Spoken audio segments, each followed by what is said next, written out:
The next time you cook dinner, you are unknowingly participating in a geopolitical contest most people have never heard of. Somewhere between your kitchen and a refinery in Jakarta, the same raw material is being fought over. Indonesia, the country behind the cooking oil in your kitchen, the snack in your pantry, and the soap in your bathroom, have decided that it needs that same ingredient to fuel its truck, power its economy, and secure its own future. And it has just made that decision official.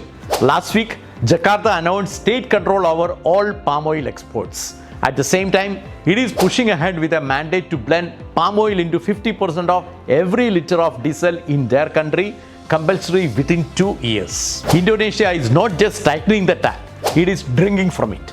And it is India who will feel the consequences first, fastest, and most severely. This is a food versus fuel collision that every supply chain strategist, every trade planner, and every policymaker in New Delhi should be losing sleep over right now. In today's episode of Logistically Speaking, we break it down.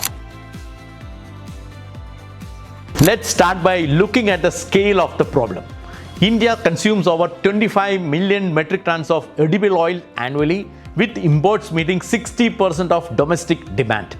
Palm oil alone constitutes 55.4% of India's total edible import, making it not just the dominant oil but the structural anchor of India's entire food supply system. Indonesia produces 46% of global palm oil and controls 55% of global export. It is a dominant supplier with an unmatched logistical advantage, geographically close, with over 52 million tons of annual refining capacity and yields of 4.2 tons per hectare. In 25-26, India's import basket is expected to comprise 8 to 8.5 million tons of palm oil alone. Now, imagine that the supplier tell you, we are redirecting half of our production for domestic fuel. What do? This is precisely what Indonesia has just done. Their B50 biofuel mandate lands directly on Indian kitchen table. Before I move on, I have one small request. Please subscribe to the channel so that the algorithm can help spread supply chain and economic awareness to more people. Indonesia's biodiesel program started modestly in 2008 with a 2.5% palm oil blend. Then it escalated systematically, deliberately, and with an enormous strategic purpose. Indonesia has now formalized one of the most ambitious biofuel policies globally, issuing a ministerial decree requiring all diesel users to adopt a 50% palm oil biodiesel blend B50 by 2028. The program is staggered. Subsidized diesel moves to B50 by 2027 with a full mandatory adoption across all diesel consumption by 2028. Why? Because Indonesia imports around 1 million barrels of crude oil per day, with the total annual import bill for crude oil, refined fuels, and LPG reaching approximately $30 billion. Every barrel replaced by domestic palm-based biodiesel is a dollar kept inside the Indonesian economy.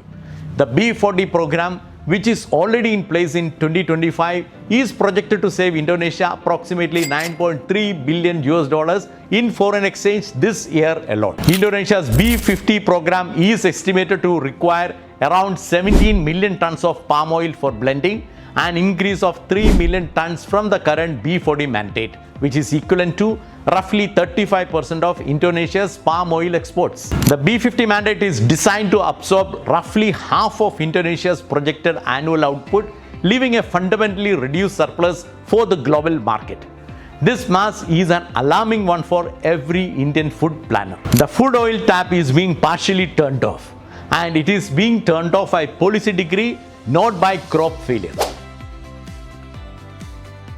India's options are genuinely constrained, and this is one of the most structurally difficult commodity positions any large economy has faced, and we have only limited options. Option 1 is to grow your own palm oil, which India in fact tried.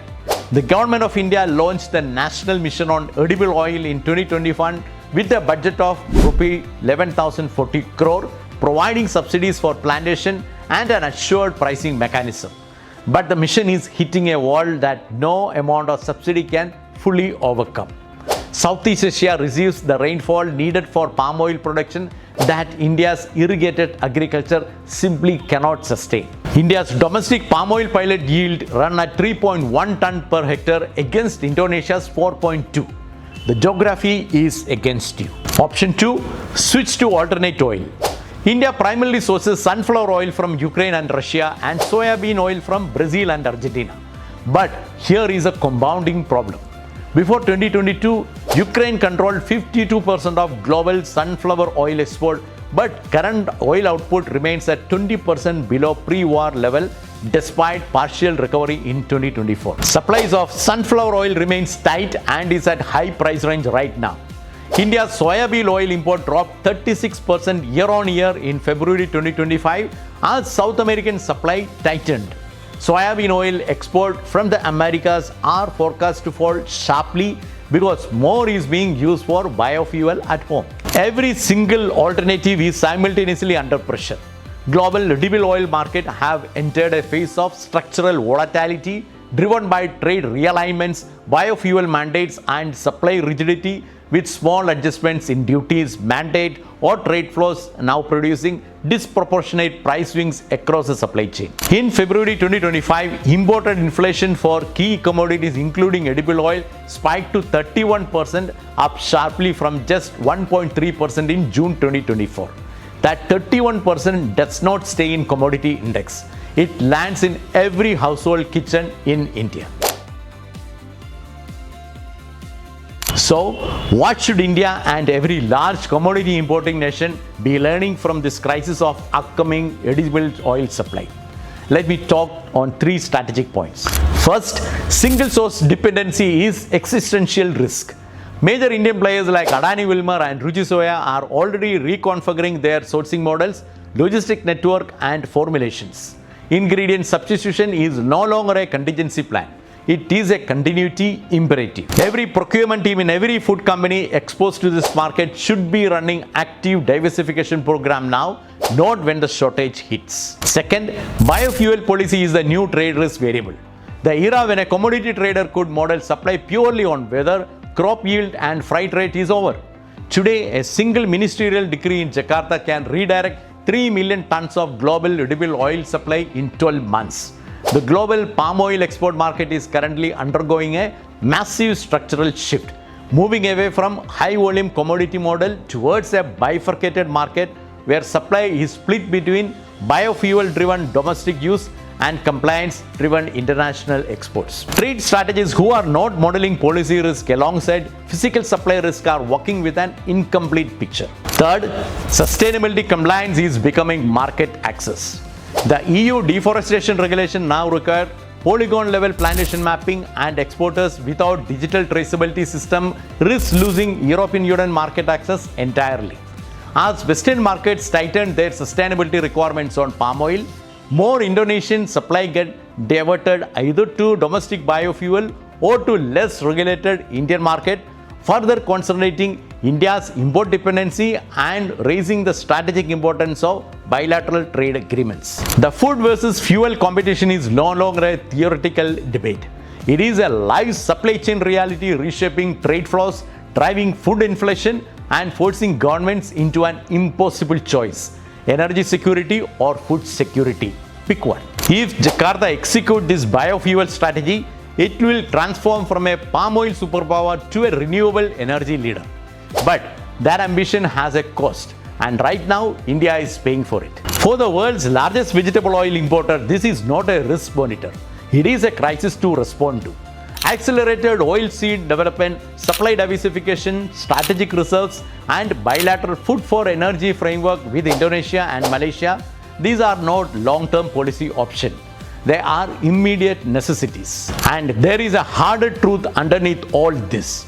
The environmental consequences of scaling biofuel through food crops are already visible. In Indonesia and Malaysia, forests are being cleared for palm plantations and communities are protesting the ecological damage.